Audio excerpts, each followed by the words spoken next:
नमस्कार मित्रांनो, एक दिवस अचानक मित्राचा फोन आला, भाऊ चल फिरायला जाऊया, आयुष्यात काहीतरी एन्जॉय पाहिजे. मी सुरुवातीला नाही म्हटलं, पण त्याने खूप आग्रह केला आणि शेवटी मी गेलो त्याच्यासोबत.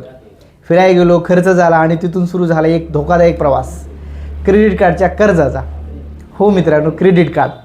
6 महिन्यानं तो मित्र पुन्हा भेटला, पण यावेळी चेहऱ्यावर आनंद नव्हता, त्याच्या कर्जाचं ओझं होतं. मित्रांनो, आजच्या जगात क्रेडिट कार्ड प्रतिष्ठेचं आणि सुविधाचं प्रतीक बनलं आहे. मित्रांनो, खिशात पैसा नसताना हवी ती वस्तू लगेच खरेदी करता येते, त्याच्यात ती ताकद आहे. मित्रांनो, पण या ताकदीच्या मागे एक भयानक साप लपलेला असतो, कर्जाचा साप. मित्रांनो, सुरुवातीला खूप गोड गोड वाटतं. मित्रांनो, no cost EMI, cashback, reward points, सगळं आकर्षक दिसतं. पण खरी अडचण तेव्हा सुरू होते जेव्हा आपण पूर्ण बिल भरत नाही आणि फक्त मिनिमम बॅलन्स भरतो.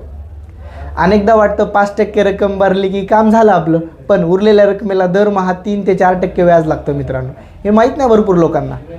मित्रांनो, त्यामुळे वर्षाला तुमचे 36 ते 48% व्याज चाललं आहे. मग त्या व्याजावर व्याज वाढतच जातं आणि मुद्दल काही कमी होतच नाही आणि माणूस आयुष्यभर कर्ज फेडत राहतो.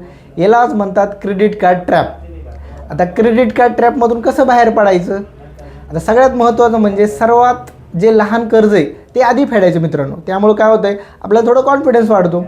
आणि सर्वात जास्त व्याज असलेलं कर्ज आधी फेडायचं. त्याच्यानंतर ज्याचं व्याज जास्त आहे ते कर्ज फेडा. आणि त्याच्यानंतर जर तुमचे मल्टिपल कार्ड असतील तर त्याला एकत्र करा. आणि सगळ्यात महत्त्वाचं, तुमचा अनावश्यक जो खर्च आहे, ऑनलाईन शॉपिंग, ते थोडं कमी करा. आणि बँकेकडनं थोडं EMI वगैरे जर होत असतील ते करून घ्या. आणि भविष्यासाठी इमर्जन्सी फंड तयार ठेवा. मित्रांनो, ते खूप महत्त्वाचं आहे. मित्रांनो, कर्ज हे आगीसारखं असतं, योग्य वापर केला तर उपयोगी, पण जर नियंत्रण सुटलं तर सर्व काही जळून जातं. क्रेडिट कार्ड वाईट नाही आहे, पण खिशात पैसे असतील तेव्हा खर्च करेल हा थोडा विचार करा. पैसे असतील तर खर्च करायचा, नाही तर क्रेडिट कार्ड थोडं अवॉइड करा. संयम, नियोजन आणि आर्थिक शिस्त हेच कर्जमुक्त जीवनाचं रहस्य आहे. व्हिडिओ आवडला असेल तर व्हिडिओला लाईक, शेअर आणि कमेंट करायला विसरू नका. थँक्यू.